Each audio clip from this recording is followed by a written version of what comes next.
Previously on Rafiki Paw.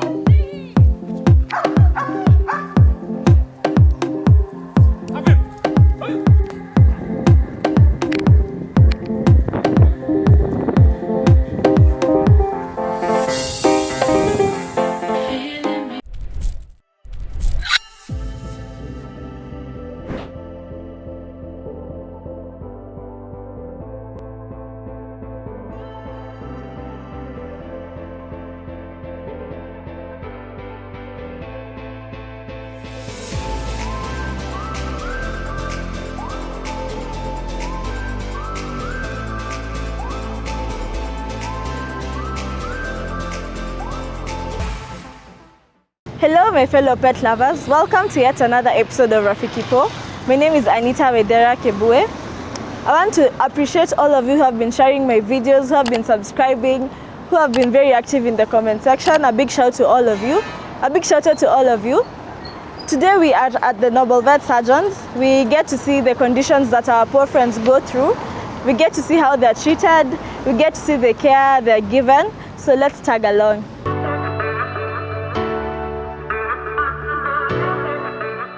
My name is Dr. Muranda of the Noble Veterinary Surgeons, and today we are doing a procedure on Buddy to examine what the problem is, because he has been presented with a case of vomiting throughout the night.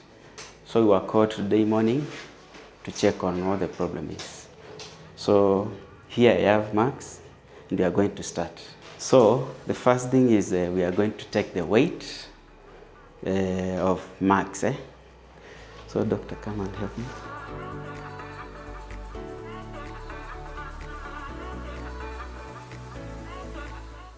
So together with the cage, Max is 40.85 kg, and our cage is 8.95 kg.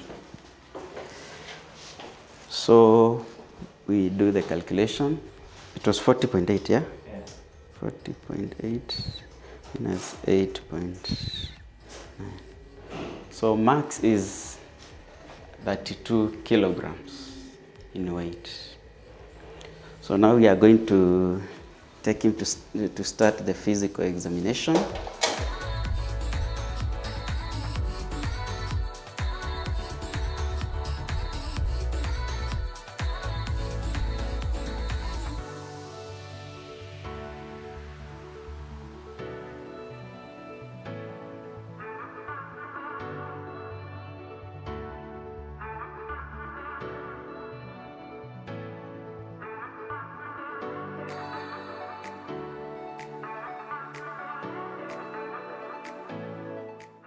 Okay, so here I have Max.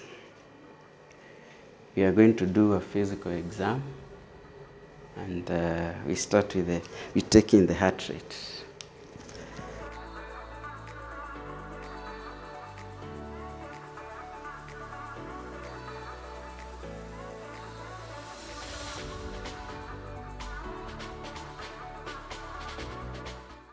So the heart rate is quite high, is about 240 beats per minute. So that indicates a sign of a disease in the body. The other parameter we are going to take is the temperature, and we take it from behind.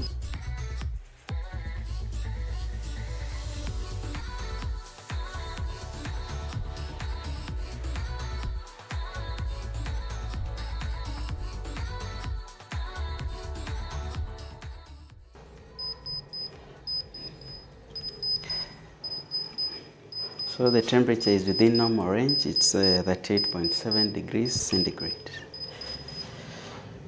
The other things we are going to check is the mucous membranes, which includes the eyes.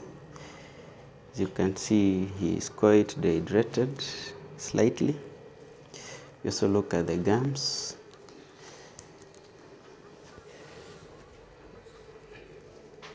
They are slightly pale. The muzzle is dry. These indicate signs of dehydration.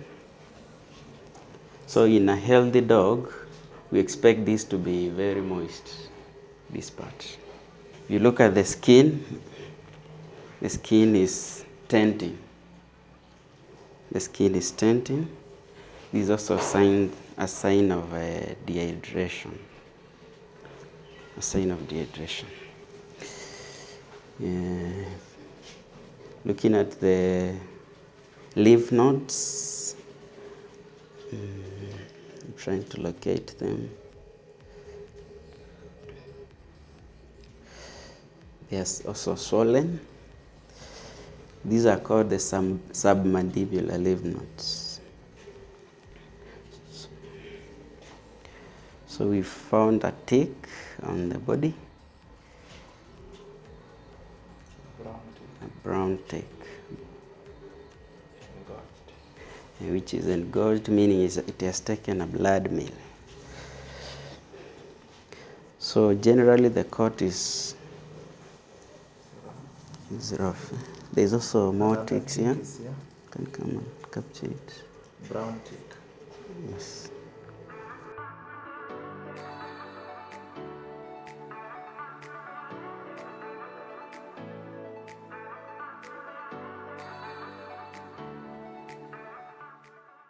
So for the ticks, we have physically removed them, but there are also preparations which you can give to the dogs or cats to remove the ticks. They are very good preparations in the market.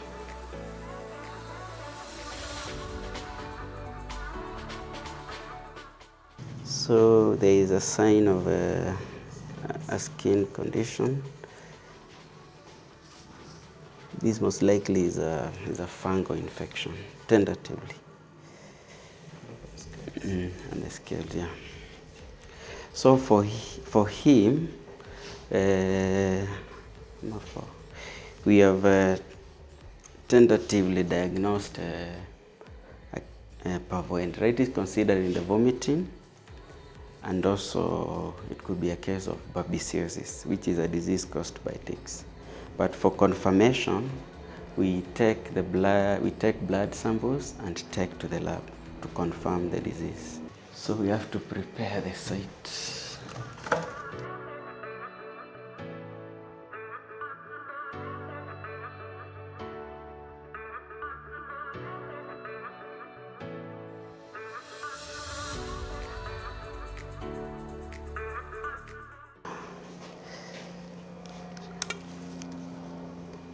So I'm trying to locate the vein. I'm inside.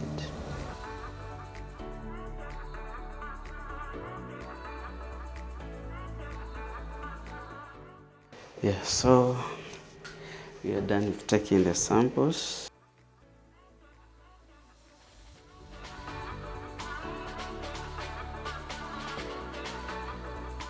So for now, we'll take the samples to the lab and then we wait for the results before we begin the treatment. So now we are having our one-on-one with the doctor as we get to know more about the condition of our poor friends and how to help them, and just to get more knowledge on what affects our poor friends. So Doc, what is your take on grooming? After examining marks, the grooming status is not the best. And as you know, grooming is a very important aspect for people who are having pets, because it also prevents so many health issues you may encounter. Because when you are grooming, like if the marks had been groomed, they could be able to note the ticks, the fleas, and all that which are there.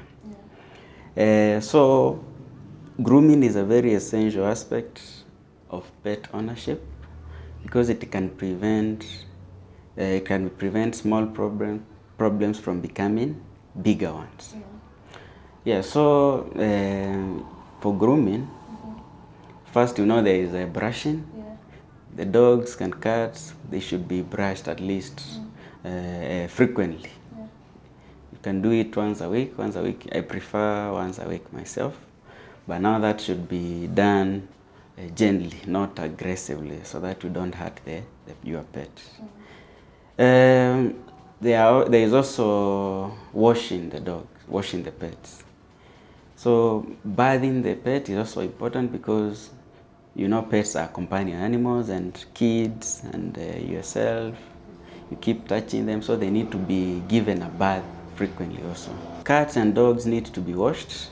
As for cats, you make sure you wash with specific cat shampoos, because there is a saying that a cat is not a small dog. So some people tend to use the dog preparations for the cats. So there are specific preparations for cats. Make sure you use those ones. Don't use a preparation meant for dogs on a cat, because they tend to get allergic reactions. Okay. Yes. And then now, because you said there are some certain diseases you're suspecting. So what are some of the diseases our poor friends like suffer or aid from? Some of the diseases as a result of not grooming, one is can get things like ectoparasites, that is ticks, fleas, mites. Like for our case, Max, you can see he had a fungal infection. So with regular grooming, such conditions can be avoided. Because of these diseases, like for example, you hear about rabies, when someone is suffering from a dog bite.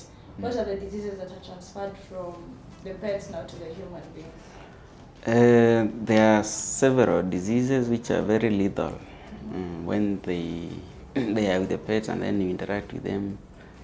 Then you can get the diseases. One of the most lethal diseases is rabies. That's a disease transmitted by dog bites. A dog is bitten by a rabid dog, and then the virus travels up to the brain, and then it comes to the mouth, to the salivary glands. So when you interact with the dog, and maybe you have a wound or it bites you, the dog or cat bites you, it's able to transmit the virus. So rabies is prevented by vaccination. And then now, puppies, there are a lot when they're teething. What is the process of the vaccination? One of the biggest challenges with keeping puppies is the issue to do with having puppies which are not being vaccinated properly. Not just vaccination, but vaccinated properly and following the right protocol. So first, you must ensure the dam, we call the mother of the puppies the dam, is vaccinated before mating. Because now, if the mother is vaccinated, she is able to transfer immunity to the puppies. So but after the puppies are born, that immunity does not last for long or forever, so they must be revaccinated. We normally start vaccinating at 4 weeks. We give the first parvovirus vaccination, and after 2 weeks we give another parvovirus vaccination, the second one.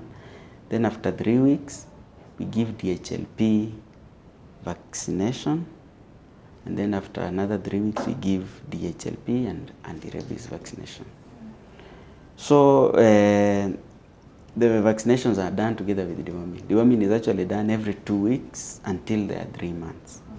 And then after they are 3 months, it's done every month until they are 6 months. Thereafter, you can do every 2 or 3 months, but 2 months is the best.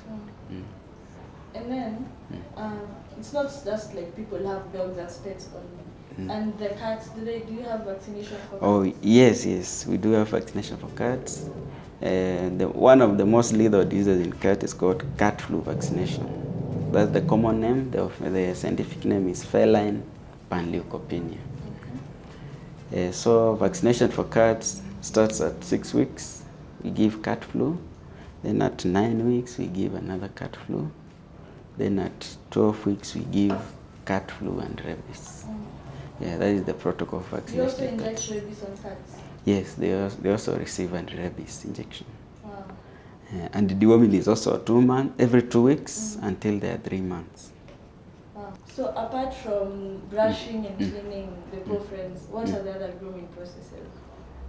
There is also nail trimming, which is also important because, especially for cats, they tend to destroy furniture.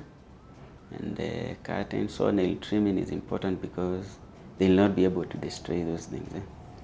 The other thing is in grooming is ears and eyes cleaning. The ears need to be cleaned because if they are not cleaned regularly, they tend to lead to ear infections. So you make sure when you are washing your dog, make sure the water doesn't get into the ears. You put some cotton balls in the ears so that water doesn't get inside. For cleaning the ears, you can use a cotton wool or a cotton swab. So we also have worms, some worms which can be transmitted from animals to humans, So deworming is also essential. The other thing is you have to make sure you also observe hygiene in terms of when a dog or a cat scratches or bites you, you wash that area thoroughly with soap and water. Also, do not allow leaking of your pet to leak. Maybe in case you have an open wound, it's not good to have your pets leak those wounds. Yeah, and also it's good to ensure when you walk, because pets need to be walked also. Ensure you have controlled fleas and ticks and mites by administering the medication for those parasites. Yeah. Mm. And then let's talk about now gestation period. Okay. How, like for example, as naive as I can be, I just know when my cat is showing now. She's very pregnant, or my dog is very pregnant, but I didn't know the moment of conception. How do you know, like the cat has conceived or the dog has conceived? Actually, dogs show signs of morning sicknesses when they are pregnant. But for specific diagnosis, you cannot use that because there are so many things we can manifest as morning sickness.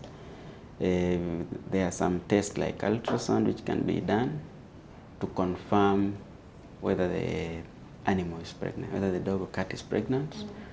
We can also do radiography, X-ray, but that one can only be done later because the X-rays can affect the growing puppies or kittens. So that can only be done in the later stages when they cannot experience teratogenic effects. Make it simpler? Teratogenic, we mean developmental conditions, which can occur as a result of the X-rays. Okay. The other thing is palpation by touching, but that needs somebody who's qualified like a vet. If you palpate the abdomen, you can be able to feel the growing fetuses. Yeah, but that's also later, in the later stages of pregnancy. And now, in humans, gestation period is 9 months. Okay. For cats and dogs, what is that? It's a range. It's between 58 to 67 days. Yes. And for both, like there's no difference? Yeah, for both cats and dogs. That's the range. 58 to 67 days. Okay. And then, what makes a certain dog will give birth to like 8 puppies and another only to 3? Oh. Like another cat will give birth to like 3 kittens, another to 6. What makes that difference? Especially dogs, they do mate several times. So if you are a breeder and you want to maximize the number of puppies, you must ensure the female dog stays with the male for at least 3 days because they mate several times when they are on heat. Yeah, so that's one of the things which brings the difference, the number of puppies. Because sometimes they mate once, so they have not achieved maximum conception. So they mate several times. So also genetics can also determine the number of puppies. Also the size of the animal, a dog or cat. The big ones, they tend to have more litters, bigger litters than the small breeds. Yes.